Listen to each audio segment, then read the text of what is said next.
Olá, queridos, a paz do Senhor. Sou eu, seu amigo pastor Fábio Silva, estou aqui para mais um vídeo do nosso canal. Você que não é inscrito, se inscreva para que possais aí receber mais notificação do nosso canal. Tá bom? Eu quero deixar uma parábola que Jesus nos ensinou, que está no livro de Lucas, capítulo de número 6, versículo 39 a seguir. Ele faz a seguinte pergunta: Pode porventura um cego guiar outro cego?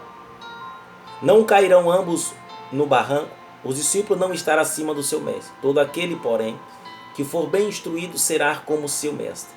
Porque vês tu argueiro no olho do teu irmão, porém não reparas a trave que está no teu próprio?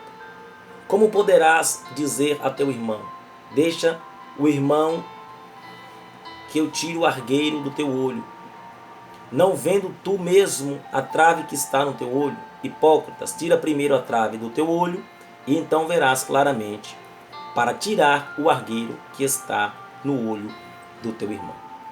Amém, queridos?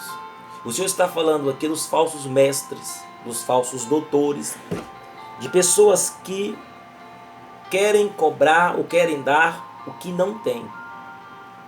Não pode alguém estar precisando de cura, dar cura para esse alguém. Não pode uma pessoa estar em estágio de depressão, curar outro alguém de depressão, a não ser que ela já teve a depressão e já foi curada daquela depressão. Mas se essa alguém ainda continua doente, ela está precisando ser curada. Não tem como ela curar alguém sem nem ela mesma ter sido curada. Não tem como uma pessoa, tendo suas crises emocionais, suas aflições, curar alguém. Primeiro ela precisa ser curada. E é isso que Jesus estava dizendo dos falsos mestres. Que eles cobravam aquilo que eles não tinham para dar. Que eles colocavam sobre o povo uma carga pesada que nem eles mesmos suportavam carregar. Jesus estava falando com os escribas, com os fariseus, que eles tinham conhecimento da palavra. Hoje visto nós vemos pessoas que sabem pregar, têm um conhecimento, têm uma boa oratória, mas eles não vivem a palavra. Eles continuam levando uma vida de pecado, uma vida de engano. Eles cobram as ovelhas que levam uma vida de santidade, retidão, mas eles mesmos não levam essa vida de santidade.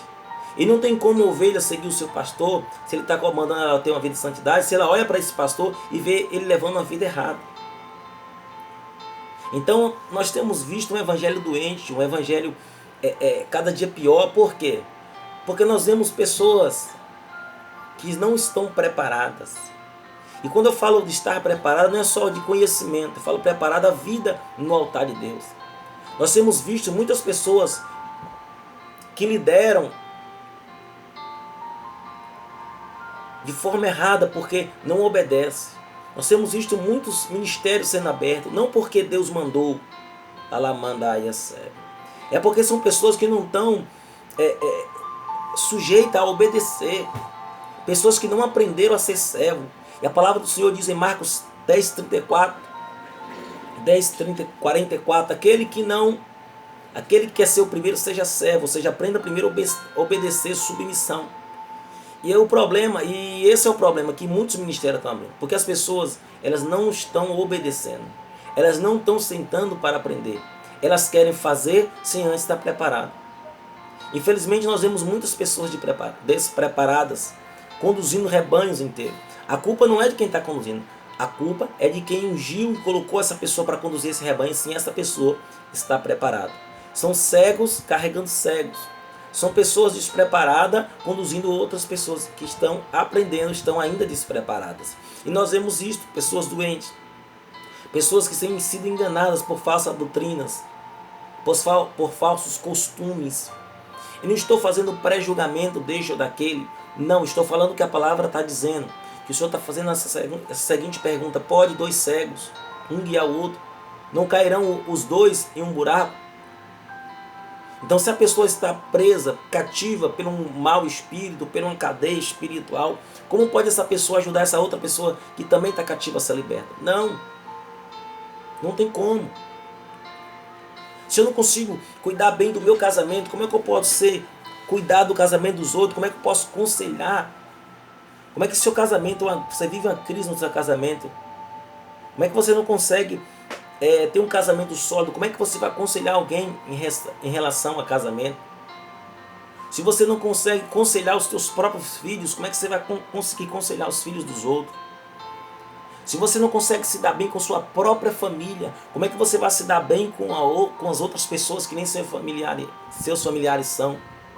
Então o Senhor está dizendo que nós temos visto cegos guiando cegos, pessoas despreparadas, pessoas que têm brincado com o Evangelho, pessoas que não têm se preparado, ou talvez só tenham se preparado em partes. Tem pessoas que acham que está preparado, querido, é só saber preparar um bom sermão expositivo, e não é. Porque Jesus estava falando para os escribas, para os fariseus, homens doutores da lei, homens que conheciam a verdade, só que eles se perdiam nas suas próprias verdades, eles se perdiam nos seus próprios conhecimentos, eles conheciam a Deus, mas não reconheceram Jesus como Cristo, como Filho de Deus, porque eles estavam cegos, eles achavam que sabia quando não sabiam, eles achavam que estavam fazendo certo quando não estavam fazendo certo. E tem muitas pessoas que dizem assim, vou abrir igreja porque eu vou ganhar almas para Jesus, para o reino de Deus, mas talvez você está fazendo a coisa certa da maneira errada, calamando a res. Deus primeiro, ele capacita a pessoa para depois colocar a pessoa em tal missão, em tal incumbência. Só que tem muitas pessoas despreparadas, querido. É por isso que agora você começa a entender o porquê que passava muito tempo para os heróis da fé alcançar o milagre. José passou 13 anos, por quê? Ele teve um sonho com 16, de 13 a 14 anos. Ele esperou para ser governador do Egito, porque foi o tempo que Deus preparou para ele ser governador do Egito. Se Deus falasse com José, você vai ser governador do Egito, colocasse ele lá com 16 anos, sem antes preparar, ia ser um grande fracasso. Davi, mesma coisa, com 16 anos foi ungido a rei, mas só com 30 assumiu o trono, porque Deus capacitou Davi antes de dar a promessa, de dar o milagre, a resposta. É isso que Deus está falando para mim. Tem um tempo da promessa ser liberada e tem um tempo da promessa ser cumprida. E esse período da liberação da promessa para o cumprimento da promessa tem um tempo de preparação. Só que hoje em dia as pessoas não querem esperar mais.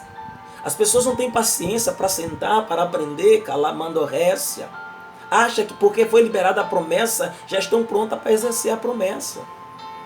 E se você olhar em todos os heróis da fé, eles esperaram um bom tempo. Para quê? Para serem preparados para viver a promessa. Então o Senhor falou, para os escribas e fariseus, eles não reconheceram Jesus, eles estavam esperando o Messias. Quando o Messias vieram, eles não enxergaram. Porque eles estavam tão cegos espiritualmente que eles nem mesmo percebiam. Tem muitas pessoas, querido, que encontram-se cegos espirituais, que encontram-se enganadas e enganando as outras pessoas. Tem muitas pessoas que não sabem distinguir o que é o Espírito Santo, o que é o Espírito de trevas. Então ele está levando o povo para o Espírito das trevas e dizendo que está levando para o Espírito da luz. A pessoa está cheia de um espírito imundo e está achando que está cheia do Espírito Santo, de fácil. Porque ela não consegue distinguir, ela não tem esse discernimento de espírito. O Senhor está dizendo, como poderás dizer ao teu irmão, deixa o irmão que eu tire o argueiro do teu olho, não vendo tu mesmo a trave que está no teu. O Senhor está dizendo, como podes tu dizer que vai ajudar alguém se tu está precisando de ajuda? Como podes tu dizer que vai limpar alguém se tu continua sujo? Rablandorrécia. Tem muita gente que fala que não pode fornicar e está fornicando. Tem gente que prega para não adulterar e está adulterando. Tem gente que não diz que não pode roubar e está roubando. Então como ela pode dar um bom testemunho se ela fala o que não pode, ela continua fazendo? Então, meu amado, é isso que Jesus está dizendo para mim, para você. Um cego não pode criar outro cego, porque os dois vão cair no abismo. Então o Senhor está dizendo para nós despertarmos, para nós buscarmos todos os dias a nossa libertação, para nós sentarmos para aprender, para nós sermos mais humildes para aprender submissão. Ninguém nunca sabe tudo, você sempre pode aprender um pouquinho mais. Esteja sempre disposto a aprender. Tenha humildade, meu irmão, para aprender. Os escribas, eles achavam que já sabiam tudo, que não precisavam aprender mais nada. E o que aconteceu? Eles foram advertidos por Jesus. Eles achavam que estava contribuindo para o reino de Deus, só que Jesus não estava agradando com a atitude deles. E tem muitos pregadores, tem muitas pessoas hoje que não estão agradando a Deus. E ela acha que está agradando porque abriu uma igreja, porque tem pessoas ali dentro. Jesus advertiu os escribas, os doutores da lei. Então nós temos que nos retratar todos os dias. Se você ainda está cativo, se você está preso por uma doença física, espiritual, emocional, procure ajuda. Procure a cura, procure a libertação. Não quero ensinar o que você não tem para ensinar. Não quero dar remédio, curar aquilo que você não tem remédio para dar para aquela pessoa. Primeiro cure você, retrate você, restaure a sua vida primeiro, para depois você ser um bom exemplo, para você ter o que dar para as outras pessoas. É isso que Jesus está nos ensinando nesse momento. Não pode dois cegos guiar dois cegos, outro cego. Não pode um cego guiar o outro, porque os dois vão cair. Ou seja, os dois estão na treva, estão na escuridão, a linguagem figurada. Está no escuro, os dois estão no escuro. Como é um no escuro? Tem que haver uma luz para guiar, para clarear o caminho. O Senhor está dizendo, alguém tem que ter o conhecimento, alguém tem que estar apto, alguém tem que estar preparado, alguém tem que estar sarado. Então, meu amado, se você ainda não está curado, busque a sua cura, a sua libertação. Seja humilde para aprender. Porque Deus se alegra com os humildes. Deus se alegra. Deus se alegra com os humildes de coração. Então abra teu coração para Deus. Deixa Deus te ensinar. Deixa Deus te moldar. Deixa Deus te capacitar de verdade. Há um tempo de preparação. E talvez você não tenha respeitado esse tempo de preparação. Talvez você tenha se precipitado nas suas decisões. Você está querendo fazer sem antes estar preparado. Você lembra o que aconteceu com Saul quando ele se precipitou em uma decisão? Deus falou, Saul, espera eu falar com o profeta Samuel antes de todas as batalhas que você for. E assim que eu falar com o profeta Samuel vai falar contigo, vai te dar as instruções certas e você vai obter vitória contra todos os seus inimigos. Assim era, e assim Saul obtinha a resposta. Só que um desses dias, Saul se precipitou, não quis esperar o ensinamento de Deus, não quis esperar a orientação de Deus. O profeta saiu para buscar orientação em Deus. Saul ficou esperando, demorou a resposta. Aí Saul se precipitou, enfrentou o exército, até venceu, até conquistou. Só que Deus falou que o espírito dele se retiraria da vida de Saul. E agora Saul foi acometido de um espírito de tormento por ter precipitado-se na sua decisão. É isso que acontece quando nós nos precipitamos. Quando nós tomamos decisões precipitadas, nós levamos uma vida de opressão, de cativeiro espiritual. E muitas pessoas, por se precipitarem nas suas decisões, continuam sendo escravos do diabo. Continua levando uma vida de dores, de aflições. É isso que Deus está falando com você neste momento. Espere, ouça a voz de Deus, aprenda com Deus, cresça na graça e no conhecimento. Seja humilde para aprender, esteja submisso ao senhorio de Cristo. E no tempo certo, Ele vai te exaltar. No tempo certo, Ele vai glorificar o nome dEle sobre a sua vida. Se você crê nessa palavra, tome posse e seja abençoado em nome de Jesus. Eu quero orar por você, feche os teus olhos. Deus soberano e eterno, Pai Criador, eu quero em tuas mãos apresentar cada pessoa que estará agora recebendo este vídeo, esta oração com fé. Visita-os em nome de Jesus, Senhor, jogando por terra todo o mal que aflige essas pessoas. Arranca o cisco, as traves dos olhos de cada um deles, inclusive do meu. Nos dê sabedoria, Pai. Restaura a nossa vida física, espiritual e emocional. Glorifica teu nome sobre nós e faz conforme o teu querer, segundo a tua vontade. Livra-nos do mal, laço do passarinheiro e da peste perniciosa, e glorifica teu nome sobre as nossas vidas. É o que eu te peço e te agradeço, ó Deus, em nome do Pai, do Filho e do Espírito Santo. Amém, Jesus. Se você crê, tome posse desta palavra, seja abençoado em nome de Jesus. Mais uma vez eu te convido a você se inscrever no nosso canal, ativar o sininho, para que possais receber mais notificações. Deus te abençoe, fica na paz e até o próximo vídeo, se assim o Senhor nos permitir. Forte abraço, fica na paz.